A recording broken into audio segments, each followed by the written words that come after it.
Donc pour moi, la flexibilité et la liberté de passer plus de temps avec les personnes qu'on apprécie, c'est absolument incroyable et c'est une grande force du remote.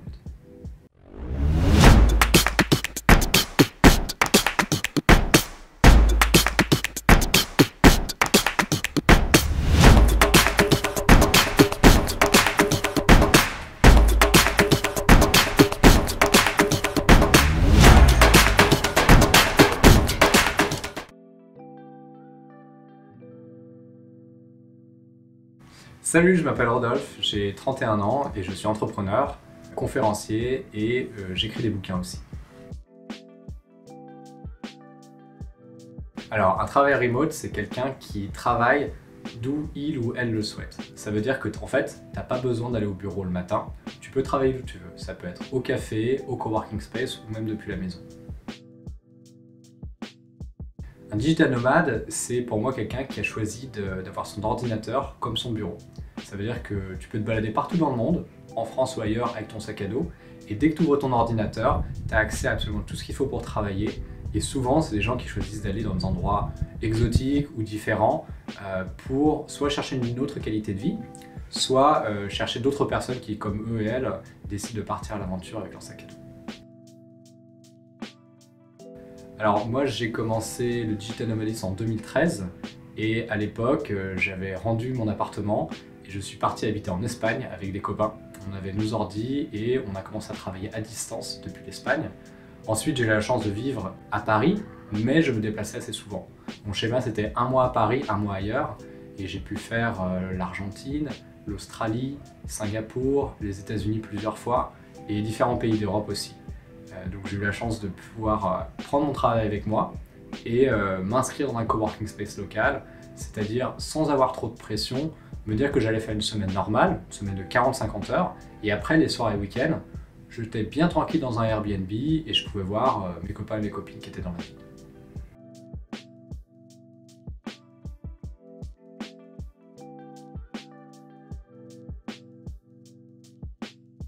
Alors, Buffer, c'est une entreprise qui fonctionne en télétravail global. Ça veut dire qu'elle n'a aucun bureau nulle part.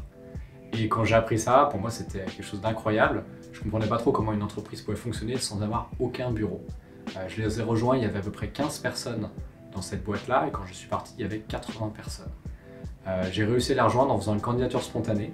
J'étais client de la société depuis 1 an et demi, je lisais leur blog, et quand un beau jour j'ai vu qu'un des fondateurs recrutait un vendeur, j'ai réussi à lever la main avant qu'ils publient une description de job et avant qu'ils mettent l'offre organisée sur le site internet. Et ça m'a permis de prendre le job avant les autres et de faire un beau voyage de 3 ans avec eux. Alors chez Buffer, moi j'étais directeur des opérations et des finances. C'est-à-dire que c'est un travail de DAF en fait, directeur administratif et financier. Et je m'occupais en partie des ressources humaines, mais surtout de l'organisation des retraites. C'est-à-dire dans une équipe en remote, comme il n'y a pas de bureau nulle part, on souhaite parfois se réunir et faire des réunions. Donc par exemple, j'ai organisé des meetings en Australie, en Islande, en Espagne et aux États-Unis, où tout d'un coup, 80 personnes viennent dans un lieu unique pour une semaine, pour 10 jours, et se rencontrent avant que chacun retourne chez soi et continue à travailler à distance.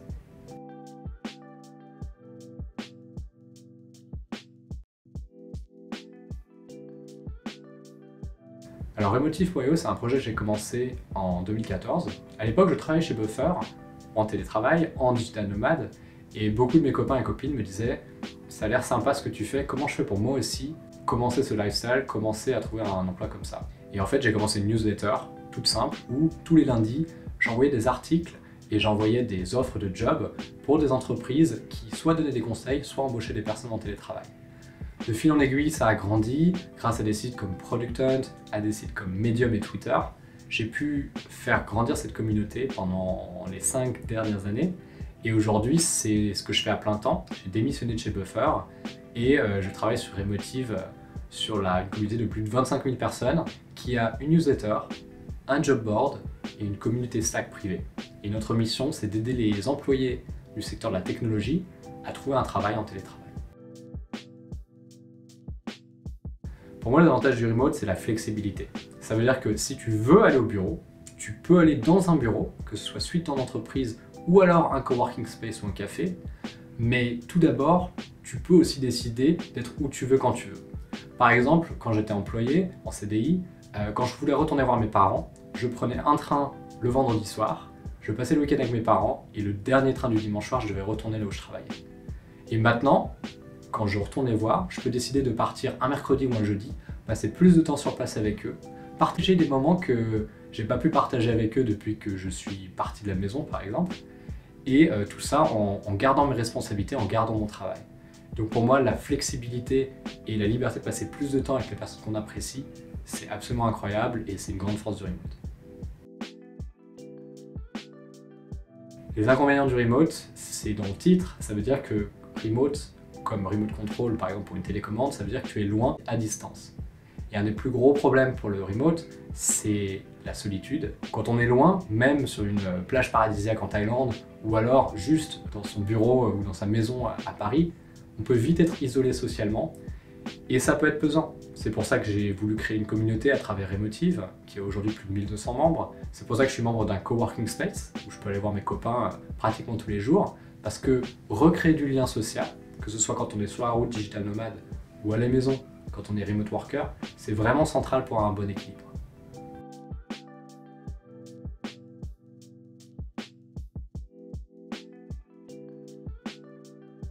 Pour ceux qui veulent bosser en remote ou devenir digital nomade, moi je vous recommande de l'essayer. Ça fait partie des choses qu'on peut tenter. On peut tenter en demandant à son patron ou sa patronne de le faire pendant une semaine, 15 jours ou un mois, et sentir comment on apprécie ça. Parce que finalement, tant que vous ne l'avez pas fait, vous ne pouvez pas vraiment savoir comment c'est pour vous. Je propose aussi souvent aux personnes qui veulent faire du digital nomadisme pour la première fois, d'aller pendant 10 jours quelque part de familier. Quelque part de familier, ça peut être dans votre famille ou un endroit où vous avez souvent l'habitude d'aller. Parce que si vous changez souvent de lieu, ça peut être un peu compliqué de s'adapter tout le temps au changement. Par contre, si vous avez quelque part où vous avez l'habitude d'aller et vous transposez votre travail là-bas, c'est quand même beaucoup plus simple. Je pense qu'on a une chance incroyable dans notre génération, c'est de bosser avec la technologie qui nous rend plus libres et plus flexibles aussi. À une certaine époque, la génération de nos parents par exemple, ils devaient attendre la retraite pour profiter de cette flexibilité, pour profiter de ce voyage qu'ils ont toujours voulu faire. L'avantage du remote work et du digital nomadisme, c'est pouvoir tirer cette courbe vers vous et pendant votre vingtaine, trentaine, quarantaine, cinquantaine, pouvoir faire ces voyages, pouvoir faire ces expériences où non seulement vous continuez à avoir une carrière intéressante, mais aussi vous pouvez voir des choses que vous n'auriez pas pensé voir autrement.